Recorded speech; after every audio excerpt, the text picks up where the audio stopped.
तो नमस्कार। शनिवार हमारे कहानी की जो स्पेशल एपिसोड है उसमें आप तमाम क्राइम तक के परिवार का स्वागत है। आज की कहानी थोड़ी इसलिए अलग होती है क्योंकि इसमें हम आपकी बहुत सारे लोगों की फरमाइश होती है कि तस्वीरें और विजुअल भी उसके साथ लगाएं, और इसीलिए मैं कोशिश करता हूँ शनिवार को वो कहानी सुनाऊं जिसमें बहुत सारी धुंधली सी यादें हैं और उन तस्वीरों और विजुअल के जरिए आप ज्यादा बेहतर तरीके से समझ सकें। आज की जो कहानी है वो 2001 की है, मतलब 17 साल पुरानी। 2001 एक क्राइम रिपोर्टर के तौर पर ये जितने भी क्राइम जर्नलिस्ट हैं, बल्कि बाकी भी जो अलग अलग जो बीट के जर्नलिस्ट हैं, उनके लिए बहुत ही खबरों से मतलब भरा हुआ साल था और बहुत बड़ी बड़ी चीजें हुई 2001 में। मुझे आज भी याद है कि शायद 2001 में जो कुछ हुआ, जो बड़े पैमाने पे एक साथ इतनी चीजें बाकी के कभी सालों में नहीं हुई। शुरुआत होती है 2001 जनवरी के महीने 26 जनवरी, जब गुजरात के भुज में भूकंप आता है और बहुत बड़ी बर्बादी होती है, और वो अर्थक्वेक बहुत ही खतरनाक खौफनाक था और लगातार कई दिनों तक हर चैनल भुज और गुजरात में ही था। अभी गुजरात के भूकंप से लोग उबरे भी नहीं थे कि फिर एक नेपाल से खबर आती है राजशाही परिवार के पूरे 9 लोगों की एक साथ मौत की, कत्लेआम की। ये जून में हुआ था, जनवरी में भूकंप, जून में फिर राजशाही परिवार। जुलाई में फूलन देवी का मर्डर होता है दिल्ली में, और वो भी काफी सुर्खियों में रहा। दिन कुछ महीना बीतता और फिर सितंबर आता है तो अमेरिका में 9/11 होता है। ये भी 2001 में हुआ। वर्ल्ड ट्रेड सेंटर और वो प्लेन का उसमें टकराना, वो तस्वीरें आज भी आंखों के सामने, ऐसा लगता कल की बात है।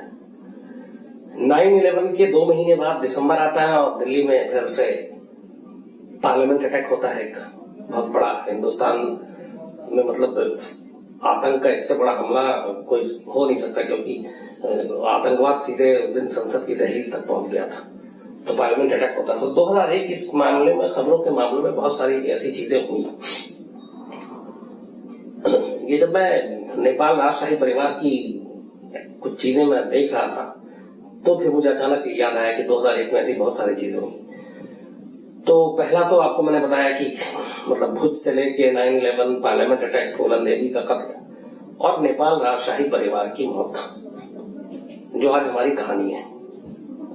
ये पूरी कहानी है, इसको लेके बहुत सारे सवाल, रहस्य आज भी जिंदा है। आज भी बहुत सारे लोग, खासतौर पर आप नेपाल में जाएं तो वहां के लोग यकीन नहीं करते हैं जो इस कत्लेआम के पीछे की वजह बताएगी। हालांकि वहां 2 सदस्यीय कमेटी भी बनी थी सुप्रीम कोर्ट के, जिसमें चीफ जस्टिस थे और स्पीकर थे वहां की लेजिस्लेटिव उसके। उन्होंने भी अपनी रिपोर्ट में जो बात कही उसको भी नहीं मानते हैं लोग, बिलीव नहीं करते हैं। जो पूरी कहानी सिलसिलेवार है वो ये है कि नेपाल में तब नेपाल नरेश जो थे वो वीरेंद्र विक्रम थे, राजा वहां के, और उनकी पत्नी जो महारानी थी ऐश्वर्या अपने सिंधिया खानदान जो हिंदुस्तान में है उनसे जुड़ी हुई थी, और वो नेपाल की महारानी थी, वीरेंद्र विक्रम की पत्नी। इनके 2 बेटे और 1 बेटी थी। एक बेटा जो था इनका दीपेंद्र, एक निरंजन और एक बेटी। तो नेपाल नरेश ने जो दीपेंद्र है उसको क्राउन प्रिंस बना दिया था। मतलब ये कि नेपाल नरेश के बाद अगला राजा जो है वो दीपेंद्र होगा। और राजा वीरेंद्र और दीपेंद्र ये दोनों नेपाल में बहुत पॉपुलर फिगर थे। खासतौर पर वीरेंद्र तो बहुत ही ज्यादा लोगों को प्यार करते थे, मानते थे। इसी बीच में हुआ ये कि जो क्राउन प्रिंस दीपेंद्र है, दीपेंद्र को इश्क हो जाता है एक दिव्यानी नाम की लड़की से। और ये जो दिव्यानी थी, दिव्यानी राणा, ये एक अच्छे खासे परिवार की लड़की, लेकिन शाही परिवार नहीं, लेकिन अच्छे खासे परिवार की लड़की। लेकिन जिस परिवार से आती थी उस परिवार को, राणा परिवार वहां की, उसको महारानी ऐश्वर्या पसंद नहीं करती थी, और इन दोनों में हमेशा कुछ ना कुछ चलता रहता था खानदान में। महारानी ऐश्वर्या चाहती थी कि प्रिंस दीपेंद्र जो है वो दिव्यानी से नहीं बल्कि एक सुप्रिया शाह है जो वहां की जो रॉयल फैमिली है उनकी दूर के रिश्तेदार, तो ऐश्वर्या चाहती थी कि दीपेंद्र जो शादी करे वो करे सुप्रिया शाह से। दीपेंद्र अड़ा हुआ था कि मुझे शादी करनी है दिव्यानी से, और इस बात को लेकर माँ बेटे में कई राउंड बातचीत भी हुई, लेकिन वो तैयार नहीं थे। और चूंकि ये क्राउन प्रिंस था, आगे चलकर दीपेंद्र को ही राजा बनना था, तो जिससे भी वो शादी करता वो नेपाल की महारानी बनती। तो इसको लेके माँ बेटे में काफी बहस हुई है। यहाँ तक कि जो दीपेंद्र की बहन थी वो भी दिव्यानी की बजाय सुप्रिया के साथ, चूंकि सुप्रिया जिस कॉलेज में वहां पे पढ़ती थी नेपाल में, वो भी उसी कॉलेज में थी, तो दोनों में दोस्ती थी। तो दीपेंद्र की बहन भी चाहती थी जो प्रिंसेस की शादी जो है वो दिव्यानी से ना हो बल्कि सुप्रिया से हो। लेकिन दीपेंद्र लगातार जिद पे था कि वो शादी करेगा तो सुप्रिया से करेगा।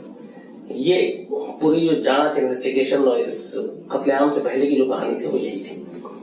तो कई बार माँ बेटे, इवन नेपाल नरेश को मनाने की कोशिश की गई, उसने बात भी की, बट कोई माना नहीं। नेपाल राजशाही परिवार में एक कल्चर था, एक सिस्टम था कि हर फ्राइडे को एक फैमिली डिनर हुआ करता था, और वो डिनर ऐसा होता था कि अलग अलग मतलब फैमिली मेंबर के घर पे हुआ करता था। जैसे कभी नेपाल नरेश ने अपने महल में दिया तो महारानी अलग से देंगी, प्रिंसेस अपने अलग से देगी, प्रिंस अलग से देगा, जो इनके कजन और बाकी भाई ब्रदर हैं वो अलग रहते हैं, वो अलग से देंगे। तो ये पूरी एक फैमिली गैदरिंग होती थी हर फ्राइडे की रात को, और उसमें पूरा राजशाही परिवार इकट्ठा हुआ करता था। तो इधर दिव्यानी से शादी को लेकर लगातार बातचीत हो रही थी, लेकिन महारानी तैयार नहीं थी। और इसी बीच में 1 जून सन 2001 की तारीख आती है। 1 जून को फ्राइडे था, और इस बार जो फैमिली डिनर की गैदरिंग होनी थी वो क्राउन प्रिंस दीपेंद्र के घर पे होनी थी। हालांकि ये सारे जो है वहां पे एक, आप लोग काठमांडू बहुत सारे लोग गए होंगे, एक दरबार रोड है, मैंने देखा, बहुत खूबसूरत जगह है वहां पे, और उसी दरबार रोड पे पैलेस है ये रॉयल फैमिली का। तो वहां पे एक नारायण हिती पैलेस का हिस्सा है त्रिभुवन सदन। नारायण हिती पैलेस में ही एक त्रिभुवन सदन है, जिसमें नेपाल नरेश के जो बेटे, जो क्राउन प्रिंस दीपेंद्र, वो रहा करते थे। मतलब ये उनका अपना एक, उसी पैलेस के अंदर त्रिभुवन सदन में उनका अपना घर था जिसमें वो रहते थे। तो 1 जून फ्राइडे को फैमिली गैदरिंग में जो डिनर देना था वो दीपेंद्र की जिम्मेदारी थी, दीपेंद्र को देना था। तो उसी हिसाब से सारे जो रिलेटिव हैं वो सब एक एक कर वहां पहुंचते हैं दीपेंद्र के घर पे। अब उसमें कस्टम ये भी है कि जब भी कहीं जाते हैं तो नेपाल नरेश जब पहुंचते हैं तो जो भी होस्ट कर रहा है वो रिसीव करता है, और वरना उसको बहुत बुरी बात मानी जाती है। लेकिन 1 जून को उससे पहले ऑलरेडी गुस्से में थे दीपेंद्र, शादी को लेकर महारानी ऐश्वर्या मान नहीं रही थी, और यह हो गया था कि शादी होगी तो सिर्फ और सिर्फ सुप्रिया शाह से होगी, दिव्यानी से तो हो नहीं सकती है। तो रात को तय वक्त पर राजा, महारानी, प्रिंसेस और उनके बाकी जो कजन, उनके हस्बैंड, कुल मिला के 13 लोग राजशाही परिवार के दीपेंद्र के इस त्रिभुवन सदन में पहुंचते हैं डिनर के लिए। लेकिन दीपेंद्र उस दिन हैरत अंगेज तौर पर नेपाल नरेश को रिसीव नहीं करता है, बल्कि वो अपने कमरे में था, और ये लोग घर के अंदर दाखिल होते हैं तो इसको बदतमीजी भी मानी जाती है। लेकिन खैर ये भी था कि ये वो गुस्से में है, तमाम चीजें हैं, महारानी को ये बुरा लगा। लेकिन ये लोग अपना जिस जगह पे खाने का इंतजाम था उस हॉल में जाकर अलग अलग सब बैठ जाते हैं उसी हॉल में।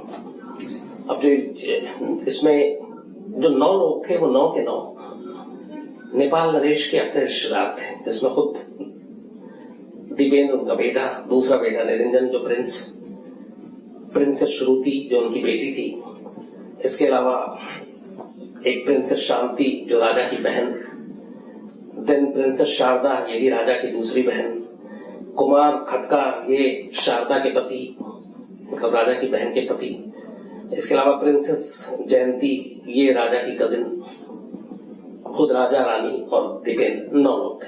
इसके अलावा जो राजा के दूसरे भाई थे ज्ञानेंद्र, उनका बेटा पारस, पत्नी और बेटी, 3 लोग ये थे। तो 9 राजा नेपाल नरेश की फैमिली के और 3 उनके भाई की फैमिली के, 12 लोग।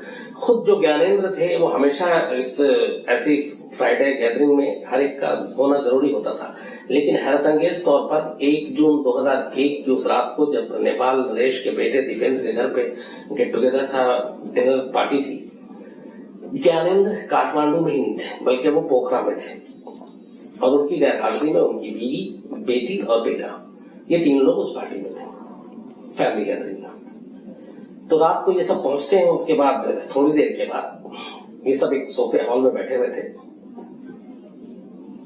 इधर प्रिंस एक आखिरी कॉल करता है, जो कि उसके मोबाइल का वो कॉल डिटेल था वो था, और वो कॉल था जो उसने किया था वो दिव्यानी को किया था, जिससे वो शादी करना चाहता है।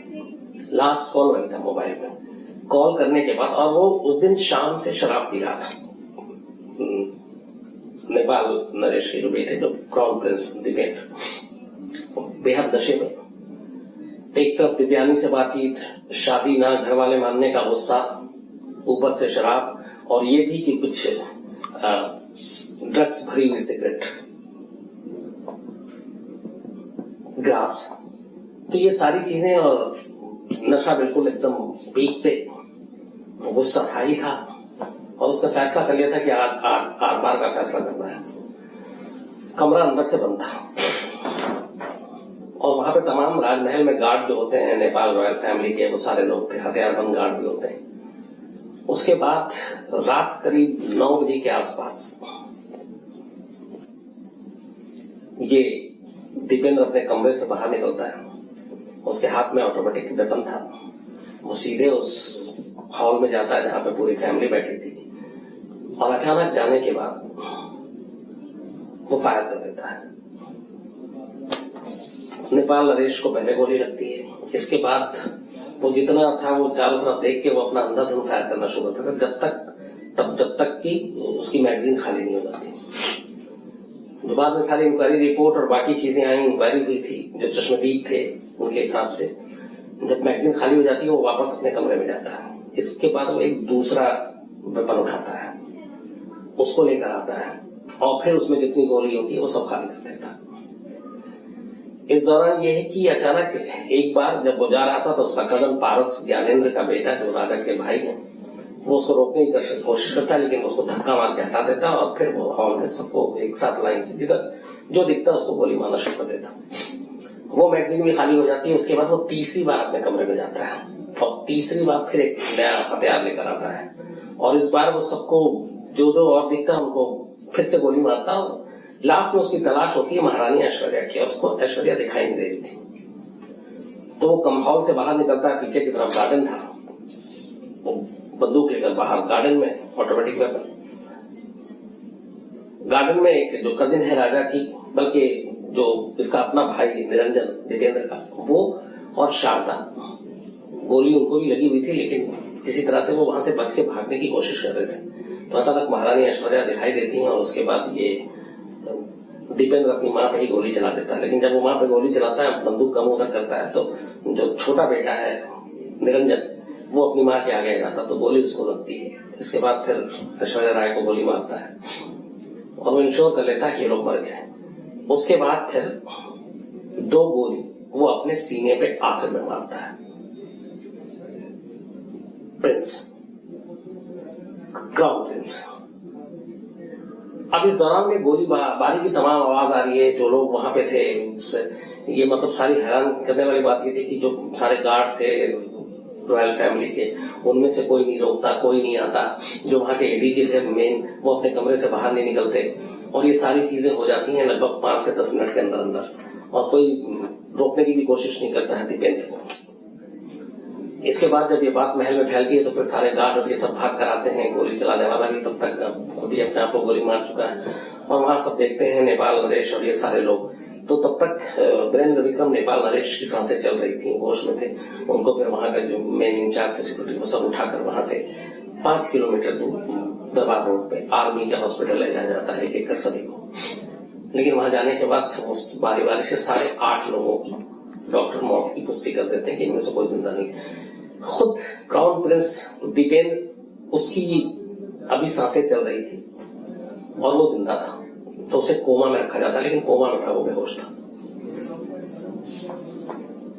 तो नेपाल नरेश के जो अपने करीबी सारे रिश्तेदार थे, बीवी, बच्चे, बहन, ये सारे लोग मारे गए। लेकिन हैरत अंगेज तौर पर जो नेपाल नरेश के भाई ज्ञानेंद्र की फैमिली थी, जिसमें बेटा पारस, बेटी और पत्नी, उनमें से एक दो को गोली लगी लेकिन किसी की जान नहीं गई और वो तीनों बाद में बच गए। तो ज्ञानेंद्र के परिवार का एक भी सदस्य नहीं मारा गया और ज्ञानेंद्र खुद उस दिन नहीं थे वहां पर।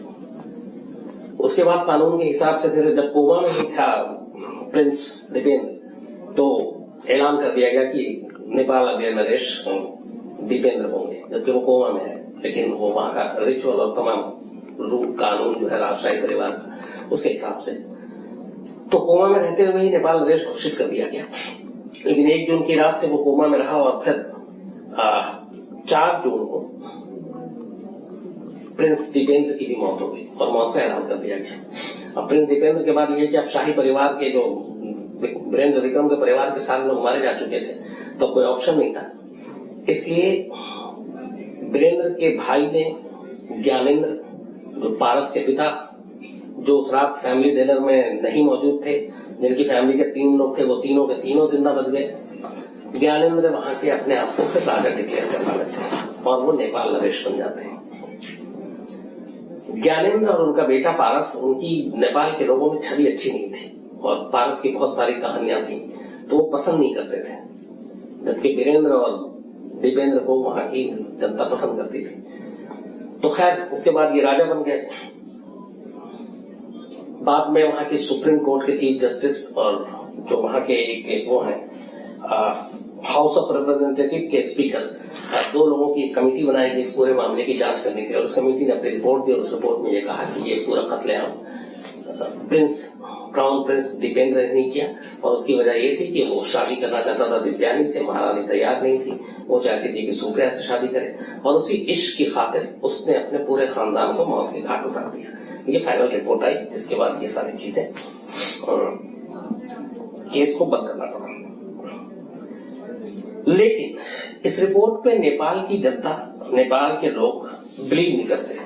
उनका कहना है कि ये ऐसा हो नहीं सकता। और जो प्रिंस दीपेंद्र के जानने वाले जितने दोस्त हैं, उन तमाम लोगों ने अलग अलग बयान दिया। उसने कहा कि वो अपने परिवार को बहुत प्यार करता था और वो अपने इश्क के लिए पूरे खानदान का खात्मा नहीं कर सकता, जब उसे ये भी पता है कि वो अगला नरेश है, अगला राजा है नेपाल का।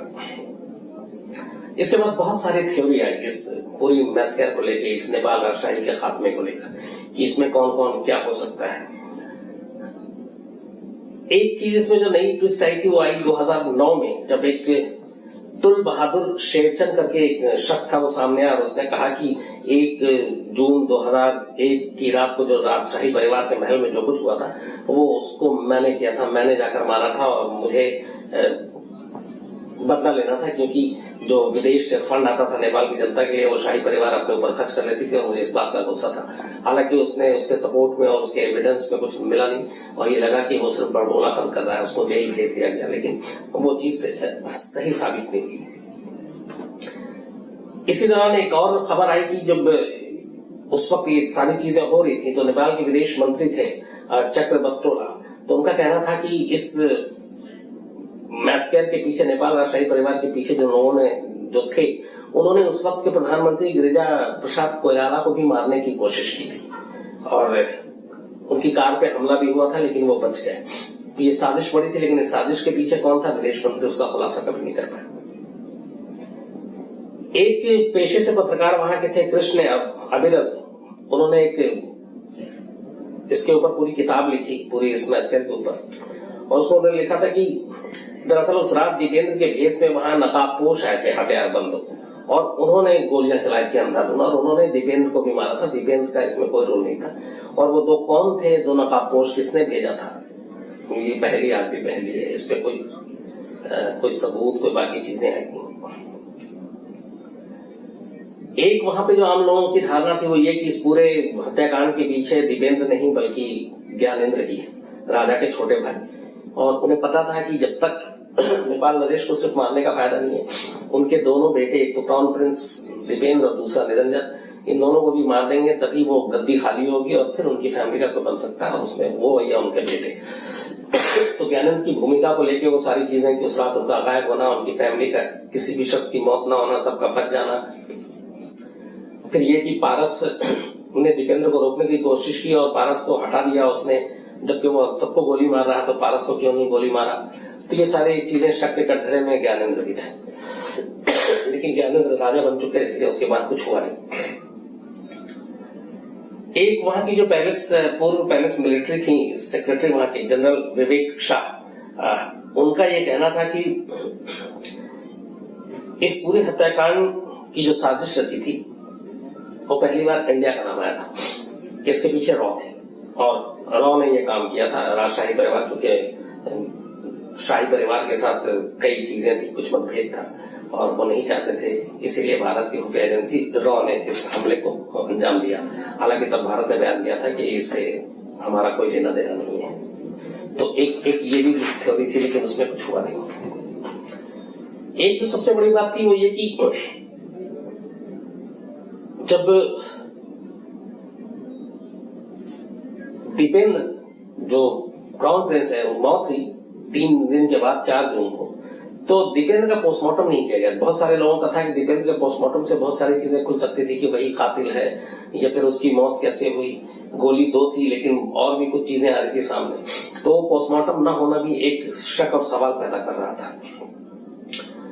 पारस को कोई खरोच न आना, जबकि पारस का पूरा जो उसकी पूरी एक इमेज थी नेपाल में, एक बिगड़े हुए रईसज़ादा या बिगड़ा हुआ शाही परिवार का लड़का, और उसके ऊपर कुछ कत्ल वत्ल के भी इल्जाम थे, तो उसका खरोच तक न आना, एक भी चोट न आना, ये सवाल भी पैदा कर रहा था कि इसमें ज्ञानेंद्र और पारस की भूमिका कितनी थी।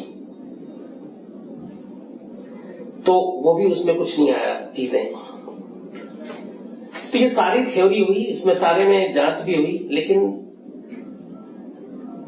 कभी इसमें से कुछ चीजें निकल कर नहीं आई। और एक उसमें जो उस वक्त जो राजमहल के एडीसी थे, वो पूरी इस शूटिंग के दौरान, पूरी गोलीबारी के दौरान वो अपने कमरे से बाहर नहीं निकले। तो इस पे एक शक और सवाल हमेशा बना हुआ था। तो कुल मिला के आज 17 साल के बाद भी ये सवाल, ये शक अपनी जगह कायम है कि क्या एक इश्क में अंधे होकर राजकुमार ने अपने ही पूरे खानदान का खात्मा कर दिया, या उस राजकुमार को मोहरा बनाया गया और उसके पीछे साजिश किसी और की थी। क्या राजा के भाई ने गद्दी हथियाने के लिए अपने ही भाई और उसके पूरे खानदान को रास्ते से हटा दिया, क्योंकि अगर उनके परिवार का कोई भी एक बचता तो फिर गद्दी का हकदार वो होता। लेकिन दोनों बेटे, बेटी, महारानी, बहन सारे मारे गए। तो राजा वीरेंद्र विक्रम की फैमिली के सारे लोग मारे गए। 9 लोग थे, जिसमें बेटा, बेटी, महारानी पत्नी, बहन, बहन के हस्बैंड।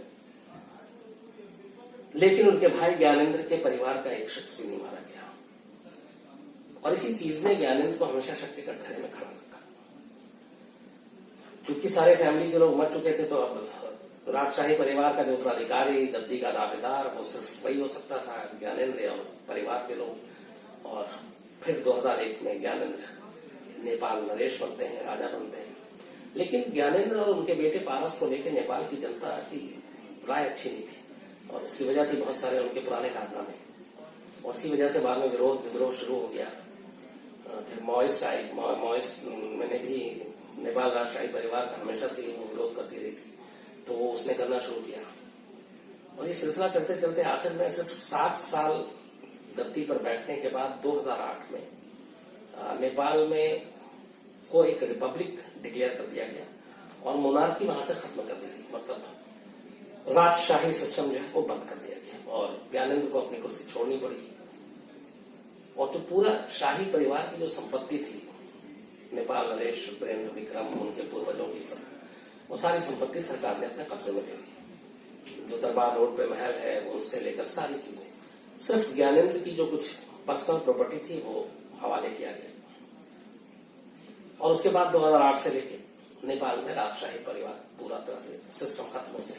हालांकि कहते ये हैं कि अगर राजा वीरेंद्र विक्रम होते तो शायद नेपाल से राजशाही जो ये मोनार्की है इस खत्म नहीं होता, क्योंकि नेपाल की जनता उन्हें बहुत प्यार करती थी। उन्हें विष्णु का, मतलब वहां के नेपाल नरेश को विष्णु का अवतार माना जाता, तो वो सारी चीजें काफी, और दीपेंद्र को भी वहां की जनता काफी मानती थी। लेकिन इसका ठीक उलट था ज्ञानेंद्र और पारस के साथ। तो ये पूरी कहानी थी 17 साल बीत गए हैं आज भी, लेकिन ये सवाल, ये शक अपनी जगह कायम है कि वाकई इस राजशाही परिवार के खात्मे के पीछे प्रिंस दीपेंद्र था। क्योंकि दीपेंद्र के जानने वाले, उसके करीबी दोस्त, सभी का यही कहना है कि वो कभी ऐसा नहीं कर सकता। वो अपनी फैमिली को बहुत प्यार करता था और एक लड़की के लिए खानदान का खात्मा नहीं कर सकता। तो इसके पीछे साजिश किसकी थी? क्या दीपेंद्र को मोहरा बनाया गया? दीपेंद्र की मौत के बाद उसका पोस्टमार्टम क्यों नहीं किया गया? ज्ञानेंद्र उस दिन क्यों पोखरा में थे, वहां नहीं आए? ज्ञानेंद्र का बेटा पारस, बेटी और पत्नी उस अंधाधुंध गोलीबारी में सिर्फ यही तीन कैसे बचे, जबकि बाकी उस हॉल में मौजूद कोई भी शख्स जिंदा नहीं बच पाया? पारस को सामने देख के भी अपने हाथ से धक्का देकर दीपेंद्र ने हटा दिया, लेकिन उसको गोली नहीं मारी। ऐसा क्यों, जबकि उसके सर पर खून सवार था? तो ये भी है कि आज भी यही है सारी की इसके साजिश के पीछे कुछ और लोग थे, लेकिन कौन थे ये कभी खुलासा नहीं हुआ। और कुल मिला के कहानी को यहीं पर लाकर एक ठहराव मिला, एक अंजाम तक पहुंचाने की कोशिश की गई, और वो यही कि एक लड़की के इश्क में एक राजकुमार ने अपने पूरे खानदान का खात्मा कर दिया। और आज के रिकॉर्ड पे इस कहानी का जो क्लाइमेक्स, द एंड, जहां पे आके खत्म होता है, वो यही है। तो ये थी नेपाल राजघराने के कत्लेआम की पूरी कहानी। बहुत सारे आप लोग नेपाल से भी लगातार गुजारिश कर रहे थे इस कहानी को लेकर। मैंने कोशिश की कि जो भी इसमें फैक्ट्स थे, जितनी जानकारी थी, आप तक पहुंचा दूं। आप लोगों के पास अगर इससे जुड़ी हुई कुछ जानकारी है तो हमें जरूर बताइएगा। आपके कुछ सवाल हो इससे जुड़े हुए तो जरूर पूछिएगा और मेल कीजिएगा। मैं मंडे को कोशिश करूंगा इसका जवाब देने के लिए। तब तक आप सब अच्छे रहिए, खुश रहिए और बस इसी तरह क्राइम तक परिवार से जुड़े